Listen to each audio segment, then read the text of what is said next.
Hello, hi, thank you for joining me. This is Dr. Erica. This is the series Cardio Disorder, Heart Failure, and this particular video is going to talk about medications, typical medications that are presented throughout the algorithm of heart failure treatment for stages A, B, C, and we know that D is usually all of the medications plus surgery and things like that.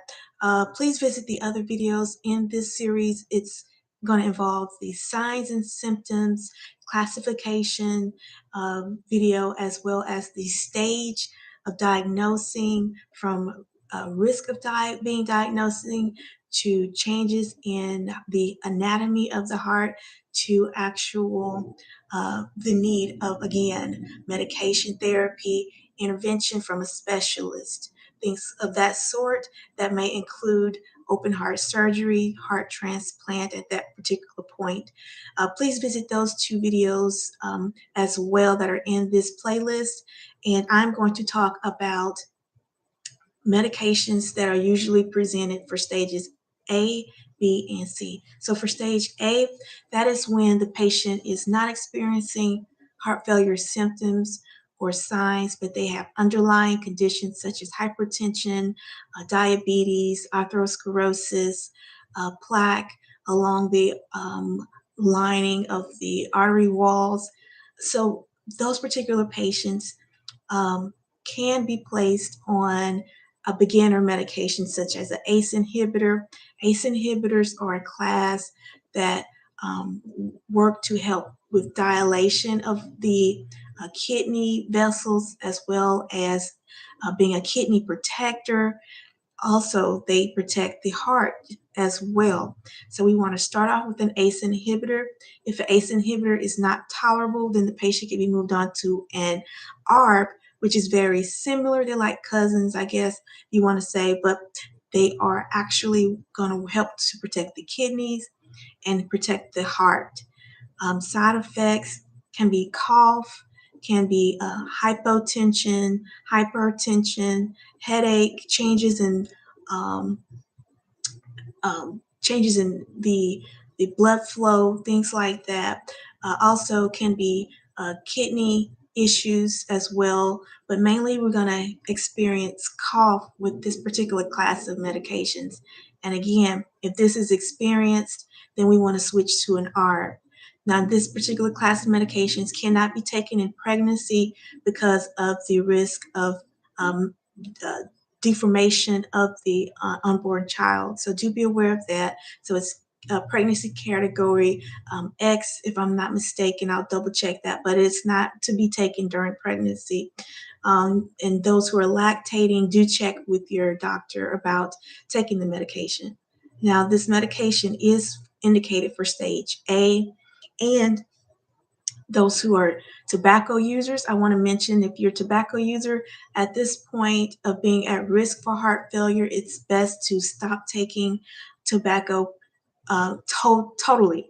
Stop taking tobacco, because tobacco is going to cause hypertension. It's going to cause atherosclerosis, which is, again, the plaque along the lining of the wall of the arteries, and it's going to cause bone mineral density decreasing or risk for bone fracture as well. So there's so many adverse things that can happen when someone who is a smoker and they're experiencing heart failure or risk for heart failure.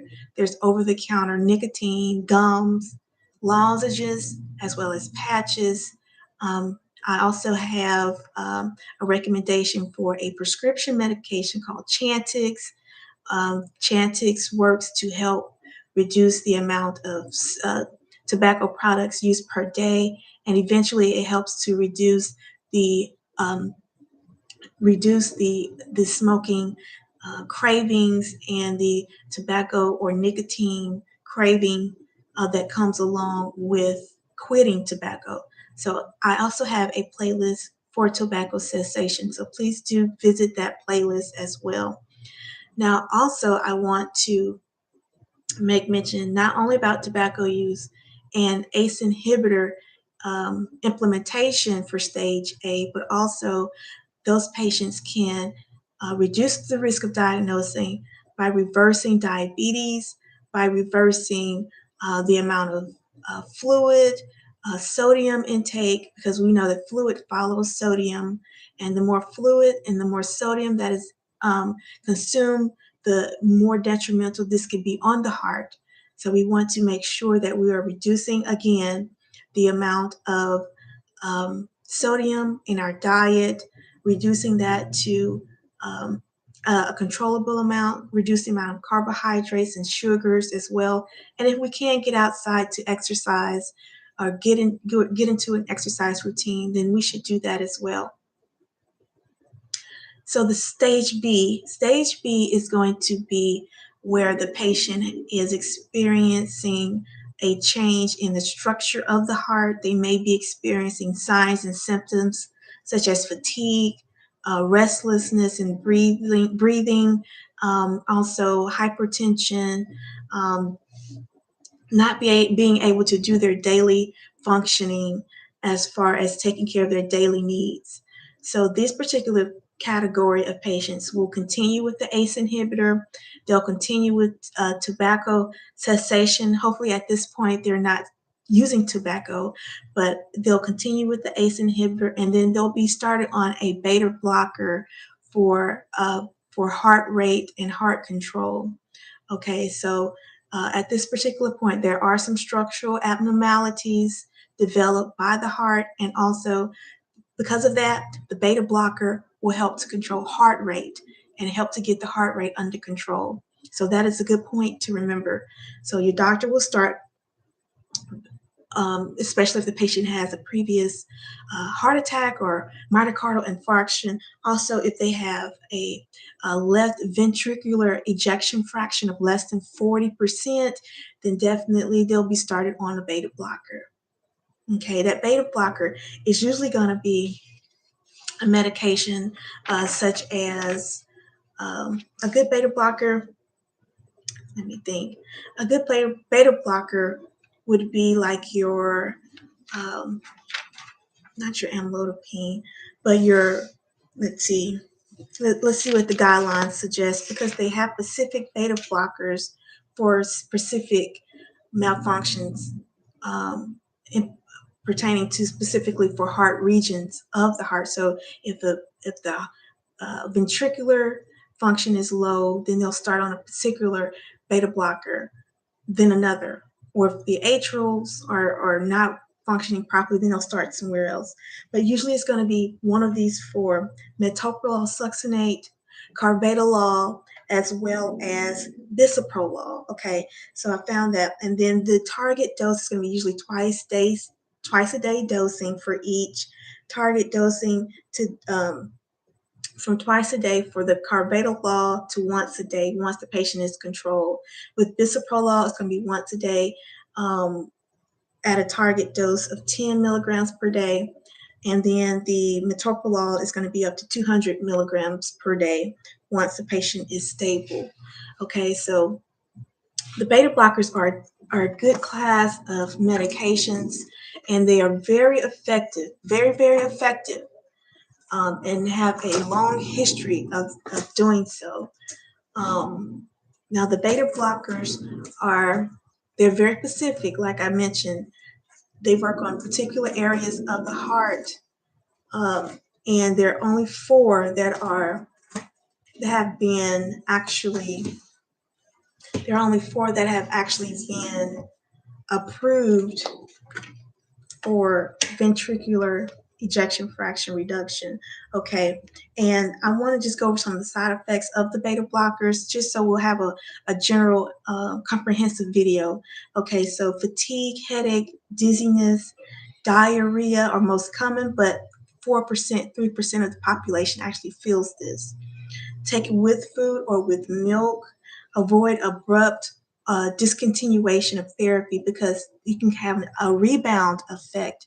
That rebound effect can cause the adverse effect, or the actual effect that we're trying to get rid of, that ejection fraction reduction, may cause dizziness. Also, you want to avoid use with excessive sunlight, And if a dose is missed, then take it as soon as possible. But if it's so close to the next dose, then don't take it at all. Okay. Okay. Also, it's contraindicated in patients who have a shock, heart shock, also second or third degree atrioventricular block, and also pregnancy category C. So it's safe to take in certain pregnancy categories as well. It has some drug interactions, such as with other hypertensive medications. So do be on the alert when you're taking like your ACE inhibitor. If you feel a change in your heart rate or heartbeat that doesn't feel right, then let your doctor know so they can make proper adjustments to your medications and so forth. They'll go over, usually you have a team of cardiologists that'll work with you, and a team from your pharmacists that can work with the cardiologist and get to know them and the medication regimen and so forth. So do be aware of that. The medications, carvedilol, metoprolol succinate, and again, bisoprolol have been used very, very much so in research and have a history of um, great effect when treating these type of situations. So do trust that your team of medical professionals are, prescribing according to guidelines and according to research. All of this information is backed by research as well. Okay, now the stage C, which is including not only structural abnormality, signs and symptoms of fatigue, uh, change in breathing, so forth, but they may also include fluid on the heart. And so, therefore, doctors are going to start with a diuretic. A diuretic is going to help flush out the kidneys, help flush out the blood system, excrete all that extra weight, especially if the patient is having not only heart failure but kidney failure. All that excess water is indicative of heart failure. A thiazide diuretic will be used initially at a 12.5 milligram, then titrated up to 25 milligram max. Any other amount above 25 milligram is not really effective. You may see 50 milligrams being used, but generally over 25 milligrams of a hydrochlorothiazide will be initiated at 12.5 milligram until the patient is stable. Now, if the patient does not experience any symptom relief, then they'll do a loop diuretic like your furosemide or your bumetanide or torsemide, but those particular ones will not be started until a loop diuretic has been placed on board first, and that's for stage C. Okay, after stage, and then also, if there's after aggressive thiazide use, there may be a need for digoxin. There may be a need for a calcium channel blocker, such as your amlodipine, which has a known history for being effective and safe. So do understand that other medications will be added on in the event that there's um, persistent non what am I trying to say? Persistent and non tolerable symptoms, then we're going to get aggressive. We're going to do more higher dosing. We're going to do more therapy classes, and then eventually we're going to go into stage D, where there's a need for specialist care. Okay, so do be aware of that as well. So that covers the medications for stage A, B, and C. So do be aware of those. Also, long-term monitoring will be in effect. You'll have a cardiologist team long-term as well. So do be aware of that. And they'll give you a list of to-dos and not to-dos, what to look out for, what to expect. There's also, again, nitroglycerin is a good medication. I'll go over nitroglycerin before I end the video. It's going to be a medication that helps with chest pain or heart pain, for those patients who cannot get under control with their heart rate and heart rhythm. So sometimes the cardiologist, they'll leave the heart in a state where it's functional, in a state where the patient can be comfortable.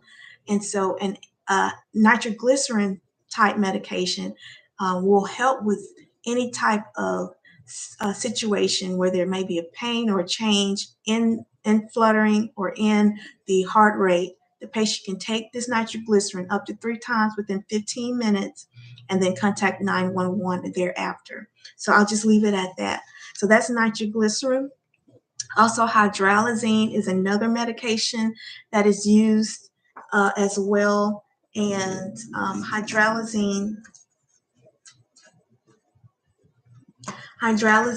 is a medication for the heart, and it is also used very often. And I do recommend taking all medications that are given for heart cardio disorder, heart failure.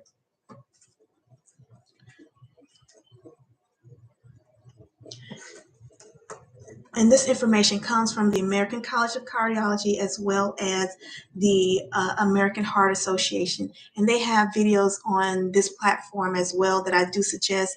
And I do upload some of their videos to my playlist so that everything would be comprehensive and relevant. So thank you for joining me for this particular video. Thank you and have a great day. Please like, share, subscribe as well. And please visit my website, www.themillenniumpharmacy.com, and like, share, subscribe, leave comments, topic suggestions as well. And I'll be happy to look into those. Have a great day. Bye-bye.